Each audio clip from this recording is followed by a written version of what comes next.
You can tell a weak man before he opens his mouth.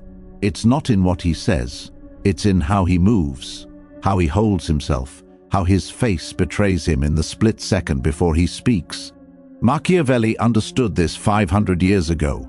He wrote that the greatest danger to power is not your enemies seeing your strength, but them seeing your weakness, and weakness always leaves tracks. Always. The desperate need for approval, the trembling in the voice, the eyes that dart away when tension rises. These are not just bad habits, they're signals, biological broadcasts that tell everyone around you exactly who you are before you've said a single word. And here's the brutal truth. Most men will never accept people don't remember what you say. They remember how you made them feel, and weak behaviors make people feel one thing above all else: superiority. They smell it on you like blood in water.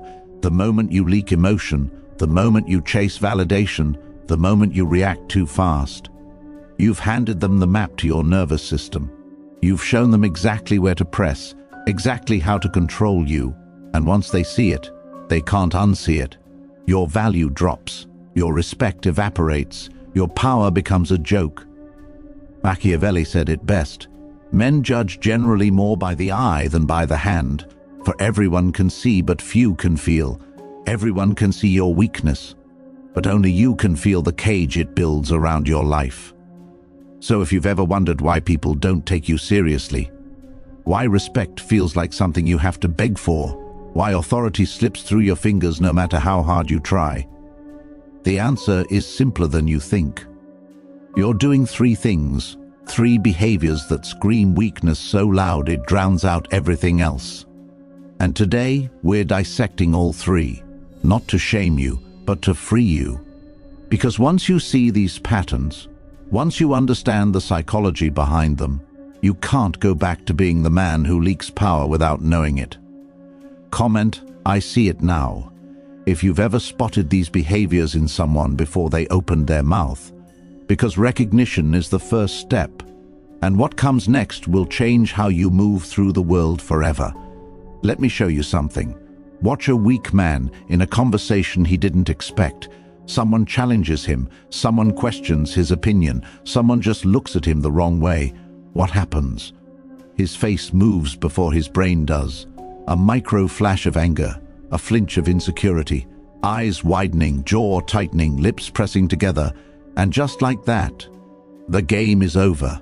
He's told you everything. You know he's rattled, you know he's defensive, you know exactly where the wound is. That's the first behavior that exposes weak men instantly. They leak emotion. They broadcast their internal state like a radio tower with no off switch.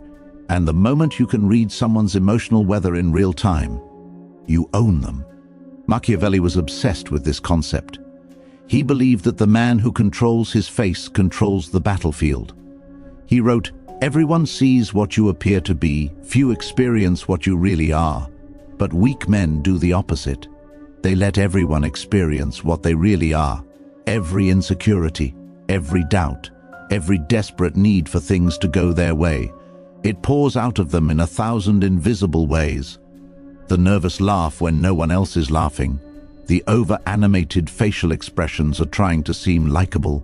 The constant nodding, the excessive smiling, the performative enthusiasm that says, "Please accept me, please don't hurt me, please think I'm valuable."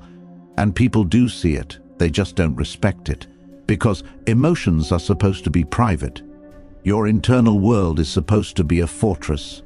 The moment you throw the gates open and let everyone see the chaos inside, you've lost the only advantage you had: mystery, unpredictability, the sense that you might be more dangerous than you appear. Instead, you become easy to read, easy to manipulate, easy to dismiss. Think about the men you actually respect, the ones who command rooms without trying. What do they all have in common? You can't tell what they're thinking. Their faces don't give them away. When someone insults them, there's no reaction. When someone praises them, there's no visible relief.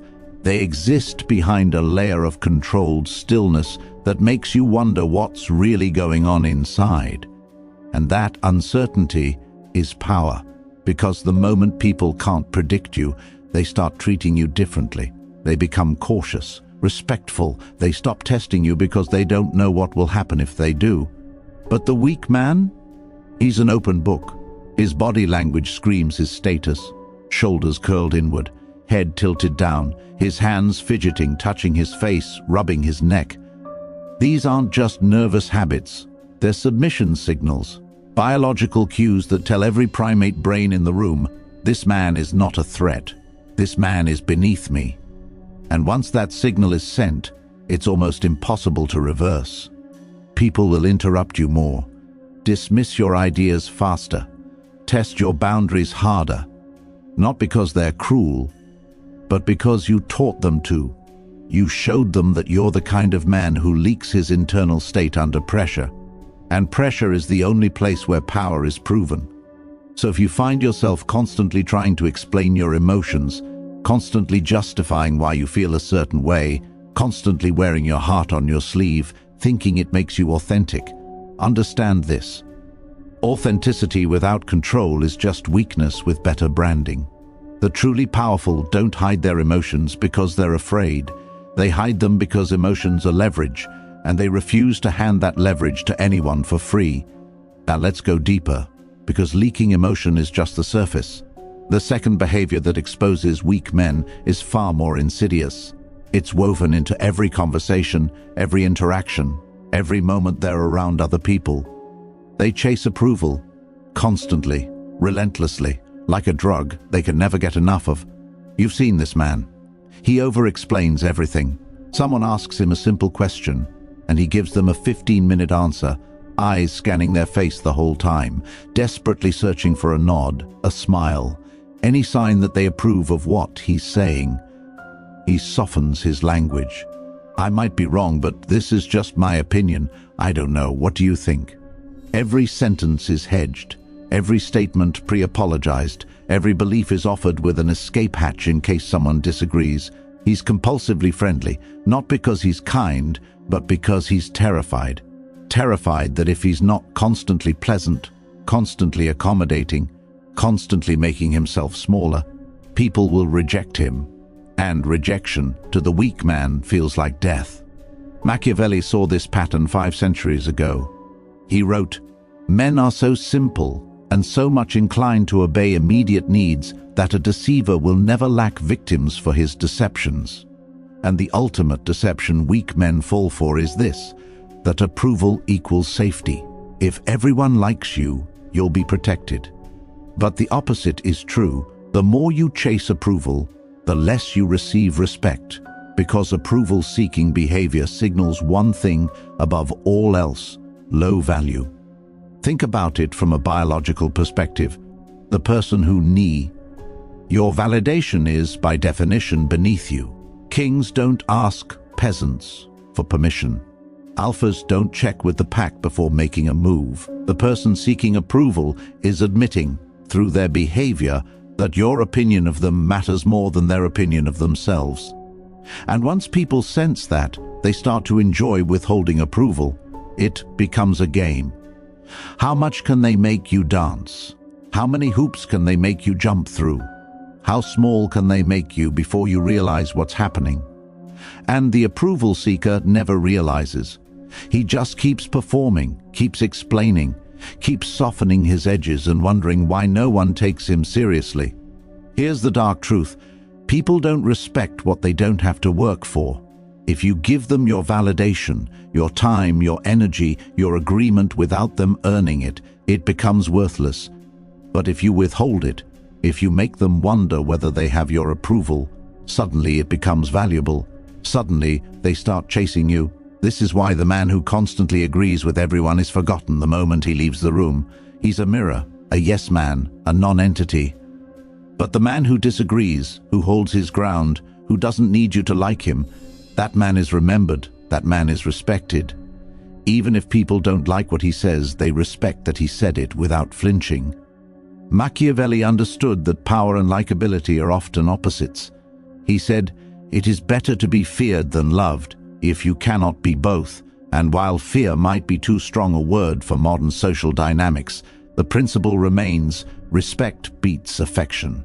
Every time, the weak man tries to be loved by everyone and ends up being respected by no one. He thinks that if he's just nice enough, just helpful enough, just agreeable enough, people will value him. But value doesn't come from iceness. It comes from scarcity. It comes from standards. It comes from the willingness to walk away when you're not treated with respect.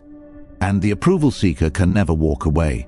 He's too desperate, too afraid that if he sets a boundary, if he says no, if he stops performing, people will see him for what he secretly believes he is: worthless. Have you noticed how people treat you differently when you stop chasing their reactions? It's like a switch flips. Suddenly, they're more interested, more engaged, more respectful, because you stopped being predictable. You stopped being the man who needed them. And the need is repellent. Need is the death of attraction, the death of respect, the death of power. The third behavior cuts even deeper. It's the one that happens so fast, most men don't even realize they're doing it. They react fast. Someone says something that bothers them and boom, instant response, instant emotion, instant defense. No pause, no thought, no strategy, just pure unfiltered reaction. And in that moment, they've lost, because the man who reacts is the man who's being controlled. Think about the last time someone said something that made you angry. What did you do? Did you fire back immediately? Did you feel that surge of heat in your chest and let it pour out through your words? Did you justify, defend, explain, or attack? If you did, you weren't in control. You were a puppet, and the other person was pulling the strings. Machiavelli wrote extensively about this. He believed that the prince who could not control his reactions was destined to be overthrown, not by stronger enemies, but by his own impulses. The first method for estimating the intelligence of a ruler is to look at the men he has around him. And weak men, they surround themselves with people who know exactly how to trigger them. Because once you know someone's buttons, you can press them whenever you want. You can steer them, manipulate them, control the entire interaction just by knowing what makes them react. Fast reactions are a biological signal of low status. In the animal kingdom, the creature that startles, that flinches, that reacts instantly to stimuli is prey. The predator moves slowly, deliberately. It observes, it waits, it strikes only when the moment is right. But the weak man lives in a constant state of reactivity. Someone questions him, he immediately defends. Someone insults him, he immediately attacks. Someone ignores him, he immediately seeks attention. Every single time he's giving away his power. He's showing that he can be moved, that he doesn't control himself, that his emotional state is in someone else's hands. And once people know they can make you react, they will. Not because they're evil, but because humans are wired to test for status. We push, we probe, we see who breaks and who doesn't. And the man who breaks fast, who reacts without thought, who wears his triggers on his sleeve, that man gets pushed harder. The powerful man does the opposite. Someone insults him, silence. Someone questions him, a slow, deliberate response hours or days later. Someone tries to provoke him. He acts like he didn't even notice. This isn't about being passive, it's about being strategic. It's about understanding that the person who reacts first loses the frame. The person who maintains composure controls the narrative. The person who can sit with discomfort without flinching becomes the center of gravity in any interaction. There's a reason poker players wear sunglasses. There's a reason negotiators let silence hang in the air. There's a reason the most powerful people in any room speak the least. They understand that reaction is weakness. Response is power. Reaction is emotional. Response is strategic. Reaction happens to you. Response comes from you. When you react fast, you're operating from your nervous system. Pure survival mode, fight or flight, defend or attack. But none of that is calculated. None of that is powerful. It's just fear wearing the mask of strength. Real power is sitting with the discomfort of being challenged and choosing not to react. It's feeling the anger rise and watching it pass without acting on it. It's being insulted and smiling slightly, knowing that your lack of reaction is far more devastating than anything you could say, because the person trying to provoke you is now the one who looks weak. They tried to get a reaction and failed. And failure in the game of social dynamics is always visible. So what do strong men do instead? Let's flip this. Because understanding weakness means nothing if you don't understand its opposite. Strong men practice emotional stillness, not because they don't feel, but because they refuse to let feelings dictate behavior. They've built a gap between stimulus and response. Something happens, and instead of immediately reacting, there's a pause, a breath, a moment where choice enters the equation. Weak men are controlled by their emotions. Strong men use emotions as information. They feel anger and think, interesting. Someone's trying to trigger me. Why? What do they want? What's the strategic response here? They feel the need for approval and think, this is just biology. My brain wants validation, but I don't need to act on it. I can sit with this discomfort and choose differently. This is what Machiavelli meant when he wrote about virtue, the quality of strategic self-control that separates princes from peasants. It's not about suppressing emotion, it's about not being a slave to it. Strong men practice self-containment. I understand that their internal world is their kingdom, and they don't let anyone enter without permission. They don't leak, they don't explain, they don't justify. When someone asks them a question they don't want to answer, they say, I'd rather not discuss that, and move on. No apology, no over-explanation, just a boundary, clean and clear. When someone tries to provoke them, they let it slide past like water off stone. No reaction, no defense, just presence, calm, centered, unmoved. And that stillness is terrifying to weak people, because they can't manipulate what they can't move. Strong men delay their reactions. This is the most practical and immediate shift you can make. Someone texts you something that pisses you off? Don't respond. Wait an hour, wait a day, wait until the emotion has passed and you can respond strategically. Someone challenges you in a meeting? Don't fire back. Let the silence hang. Let them feel uncomfortable.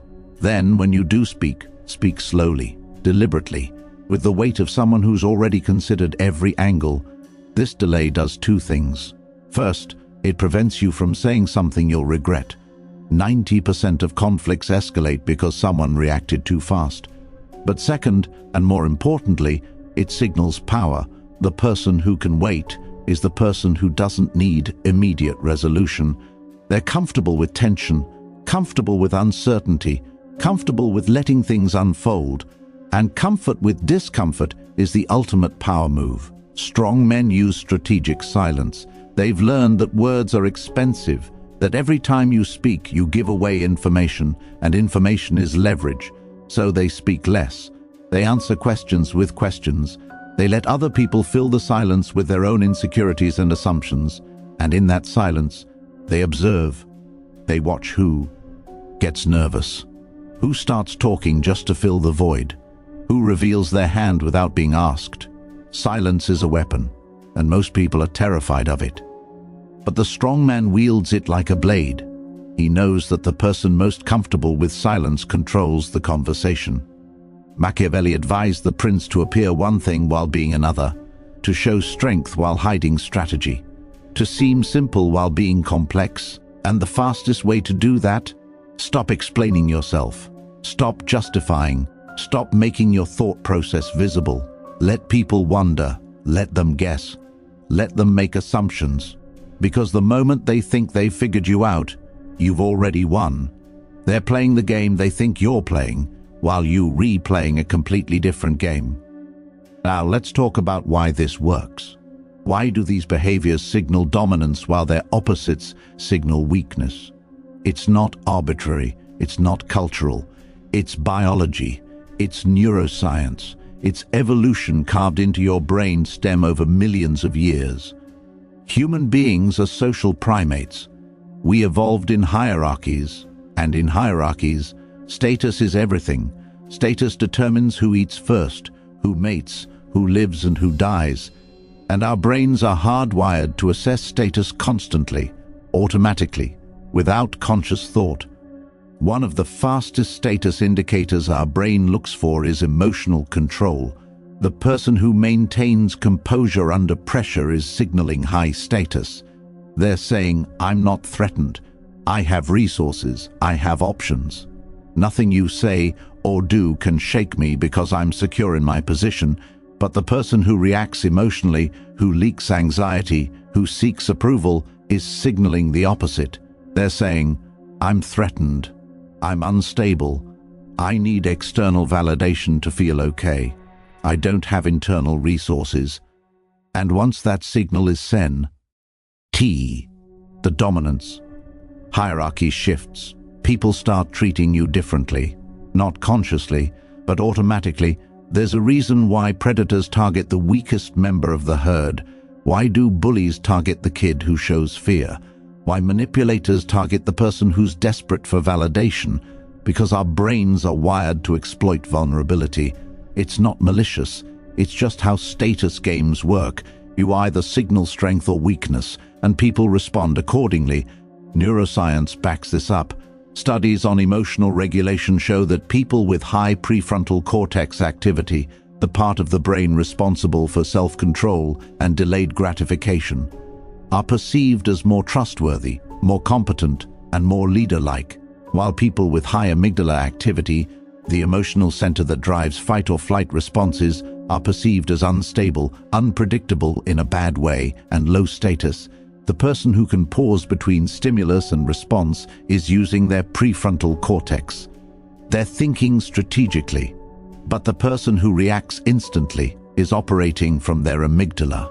Pure emotion, pure survival, and survival mode is low status. Because the person who's just trying to survive isn't in control. They're being controlled by circumstances. Here's the uncomfortable truth that most people refuse to accept. Dominance is about perceived indifference. The person who seems least affected by outcomes controls the frame. If you need the job, you're in a weak position in the interview. If you don't care whether you get it or not, you're in a strong position. If you need the relationship, you're in a weak position romantically. If you're outcome independent, if you'd be fine either way, you're in a strong position. If you need approval, you're weak. If you're indifferent to approval, you're strong. This is why emotional stillness, self-containment, and delayed reactions work. They all signal outcome independence. They say, I'm not moved by this because I don't need this. And need, more than any other emotion, broadcasts weakness. Machiavelli understood this intuitively. His entire philosophy was built on the idea that appearing needy, whether for approval, for love, for validation, was the fastest way to lose power. He wrote, "Never attempt to win by force what can be won by deception, and the greatest deception in social dynamics is appearing not to care, not because you're actually indifferent, but because indifference is power. The person who cares less controls the dynamic. The person who's willing to walk away gets what they want. The person who doesn't react becomes the person everyone else reacts to." This is the psychology behind power. It's not about being cruel. It's not about being emotionless. It's about being strategic. It's about understanding that your reactions, your emotions, your need for approval, these are all tools that other people can use to control you. And the moment you take those tools away, you become uncontrollable. You become the person who sets the frame instead of living inside someone else's. So how do you remove these weak behaviors from your system? Because understanding them intellectually means nothing if you're still acting them out. First, you need to build awareness. For the next week, catch yourself every single time you leak emotion. Every time your face moves before you want it to.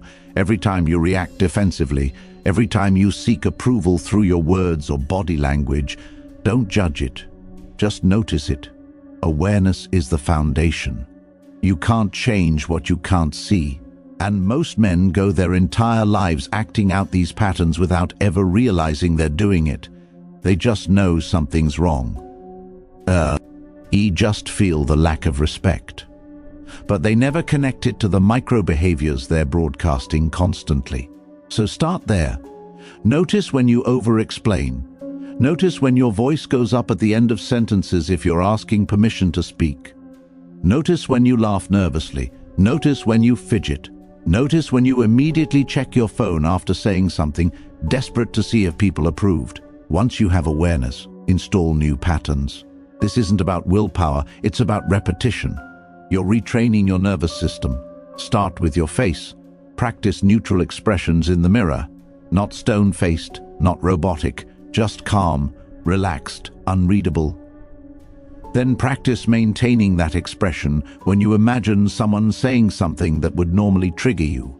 Feel the emotion. Let it rise. But don't let your face move. This is a skill. And like any skill, it gets easier with practice. Next, practice delayed responses. Set a rule for yourself, no immediate reactions. Someone sends you a text that irritates you. Put the phone down, walk away, come back in an hour. Someone challenges you in person. Count to 3 before you respond. Let the silence sit. Get comfortable with discomfort. Most people feel silent because the tension feels unbearable, but tension is where power lives. The person who can sit in tension without breaking is the person who controls the interaction. So practice it. Ask someone a question and then just wait. Don't rescue them when they struggle to answer. Don't fill the gaps. Watch what happens. Watch how they start to defer to you, how they assume you're evaluating them, how your silence becomes more powerful than anything you could say. Now address the approval seeking. This one's harder because it's wired deeper. But here's the reframe. Every time you seek approval, you're training people to withhold it. You're teaching them that you're beneath them. So flip the script. Stop asking questions that are really just bids for validation. Stop over-explaining. Stop softening your statements. Say what you mean, cleanly, clearly, and then stop talking. If someone disagrees, let them. You don't need to convince them. You don't need to win them over. You said your piece. That's enough. If someone doesn't like you, let them not like you. You don't need universal approval. You need respect from the people who matter, and those people only respect those who respect themselves first. Finally, reduce your availability. This is practical and immediate. Stop being so accessible. Stop responding instantly. Stop being the person who's always there, always available, always eager to help. Not because you are being cruel, but because scarcity creates value. The person who's always available is the person who has nothing better to do. But the person who's selective with their time, who makes people wait, who doesn't respond to every message instantly, that person is perceived as valuable, as busy, as someone who has options. Your time is your most precious resource. Treat it that way. And watch how people's respect for you changes when you do. But removing the behaviors isn't enough. You need an identity shift. Because if you're just performing these techniques while still seeing yourself as the approval-seeking, reactive, emotionally leaky person you've always been, it won't stick. You'll default back under pressure. So you need to become a different person at the identity level. Not who you are, who you choose to be. Start by asking yourself, what kind of man do I want to become? Not in terms of achievements or status symbols, but in terms of character, in terms of how you move through the world. For most men watching this, the answer is something like, I want to be the kind of man who is not easily read, who doesn't give himself away, who commands respect without demanding it, who is calm in chaos, who makes people wonder what he's thinking. Good. That's your new identity. Now you need to embody it. Not fake it. Embody it. And the way you do that is through micro-decisions. Every single moment you're faced with a choice, react or respond, leak or contain, seek approval or hold your frame. These micro-decisions add up. they compound, and over time, they become who you are. This is what Machiavelli meant by virtue. It's not a trait you're born with. It's a trait you forge through disciplined action, through choosing strategic silence over emotional reaction, through choosing self-containment over the temporary relief of being liked. Here's the mental shift that changes everything. Stop thinking of yourself as someone who needs to be understood. Most men spend their lives trying to make people understand them, understand their intentions, understand their feelings, understand their perspective, and in doing so, they make themselves completely readable, completely predictable, completely powerless. Instead, become the man who doesn't need to be understood. The comfortable man is being misunderstood. The man who knows that mystery is power and explanation is weakness. When someone misinterprets you, let them. When someone makes assumptions about you, let them. When someone tries to figure you out, give them nothing. This doesn't mean you're deceptive, it means you're selective. You reveal yourself to people who've earned it, to people who respect you, to people who've proven they won't use your openness as a weapon. Everyone else gets the surface, the polite exterior, the neutral face, the strategic silence. And in that withholding, you create intrigue, you create VA, Lou. You create the sense that there's more to you than meets the eye. Because there is, you're not hiding. You're just refusing to be an open book for people who haven't earned the right to read you. This is the identity shift, from the man who needs to be seen to the man who chooses what to show, from the man who fears judgment to the man who's indifferent to it, from the man who reacts to the world to the man the world reacts to. Machiavelli said, "The lion cannot protect itself from traps, and the fox cannot defend itself from wolves. One must therefore be a fox to recognize traps, and a lion to frighten wolves." You're learning to be both, strategic and strong, subtle and unmoved, the man who sees the game and plays it better than everyone else. Comment unreadable if you're claiming this identity, because claiming it is the first step to becoming it. Now let's talk about something most men never master: dominance in silence. The ability to command a room without saying a word, without posturing, without aggression, just presence, pure undeniable presence. Watch a weak man enter a room. He announces himself, he makes noise, he seeks eye contact, smiles too much and tries too hard to be noticed. He's performing, begging for attention without saying a word. Now watch a strong man enter a room. He moves slowly, deliberately. He doesn't announce himself because he doesn't need to. People feel him. The energy shifts. Conversations pause. Eyes drift toward him, not because he's trying to be seen, but because he's simply there, undeniable. That's the difference. Weak men try to take up space. Strong men simply occupy it. And occupation is a matter of posture, micro-stillness and frame control. Let's start with posture. Not the militaristic, chest-out, chin-up caricature of dominance, but the subtle, grounded posture of a man who's comfortable in his own body, shoulders back but relaxed, spine straight but not stiff, head level, not tilted down in submission or tilted up in arrogance, just neutral, centered. This posture signals one thing: I'm not trying to make myself smaller to accommodate you, and I'm not trying to make myself bigger to intimidate you. I simply am, and that self-assurance, that quiet certainty in your own right to exist exactly as you are, is magnetic. Now add micro-stillness. Most men fidget constantly, touching their face, shifting their weight, playing with their phone, adjusting their clothes.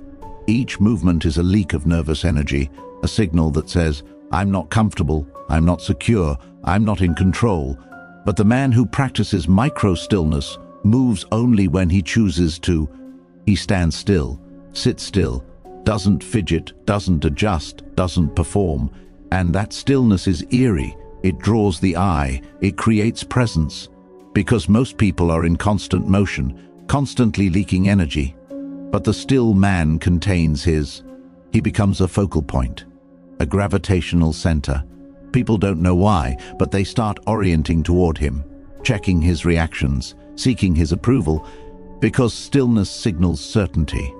And certainty is the rarest commodity in a world full of anxiety.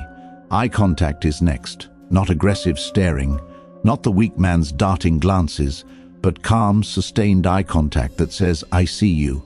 I'm not afraid of you. I'm not threatened by you. I'm simply here with you. The weak man breaks eye contact first. Always. He looks away out of nervousness, out of submission, out of the unconscious belief that holding someone's gaze is aggressive, but the strong man holds it just a second longer. Not as a challenge, just as a statement. I'm comfortable in this moment. Are you? And that slight extension of eye contact, that willingness to let the moment sit, shifts the power dynamic. Suddenly, you're the one being deferred to. Suddenly, you're the standard they're measuring themselves against. Frame control is the final piece, and it's the most subtle. Frame control means you set the emotional tone of the interaction. If you're calm, the interaction becomes calm. If you're amused, the interaction becomes light. If you're serious, the interaction becomes serious. Weak men react to the frame someone else sets. Strong men set their own.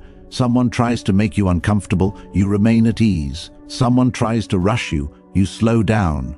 Someone tries to dominate the conversation, you let them talk, then respond with a single sentence that reframes everything they said. This isn't manipulation, it's leadership. It's the understanding that social interactions are co-created, and whoever has the strongest frame wins. Machiavelli wrote, "It is double pleasure to deceive the deceiver." And in social dynamics, the greatest deception is appearing to follow someone's lead while actually controlling the entire interaction through your frame. You're not fighting for dominance. You're simply not accepting anyone else's. You exist in your own reality. And if people want to be around you, they enter yours. They don't pull you into theirs. This is dominance in silence. No words necessary, no posturing required. Just presence. Calibrated, controlled, undeniable presence. And once you learn to command without speaking, speaking becomes optional. You become the man whose silence is more powerful than most people's words. And that's when everything changes. If you're still here, you're not the old version of yourself anymore. You can't be, because you've seen behind the curtain. You've seen the behaviors that expose weak men. And you've seen the path to becoming nay else, someone unreadable, someone respected, someone who commands rooms without trying because he's built power at the identity level. This isn't about tricks, it's not about manipulation. It's about shedding the weak behaviors that have kept you invisible, dismissed, and disrespected. It's about understanding that power isn't loud, it's not arrogant, it's not aggressive. Real power is quiet. It's still, it's strategic. It's the man who doesn't need to announce himself because his presence does it for him. Machiavelli spent his life studying power, not because he was cruel, but because he understood that the world is not fair, that respect is not given freely, that weakness is punished, and strength is rewarded. And the greatest form of strength isn't physical, it's psychological. It's the ability to control yourself so completely that no one else can. So here's what I need you to do. Right now, before you leave, make a decision. Are you going to keep living as the man who leaks power? The man who begs for approval? The man who reacts emotionally and wonders why no one takes him seriously? Or are you going to become the man who embodies Machiavellian discipline? The man who contains his emotions, who delays his reactions, who commands without speaking, who is, above all else, unreadable? Because once you become that man, everything shifts. People start treating you differently. They stop testing you. They stop dismissing you. They start watching you, respecting you, wondering about you. You stop chasing and you start being chased.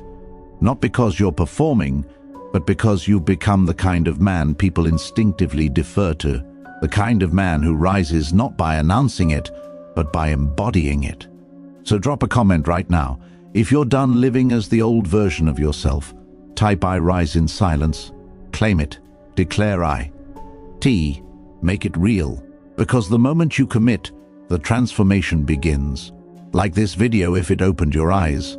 Subscribe if you want more dark psychology, more Machiavellian strategy, more raw truth about power and how to claim it.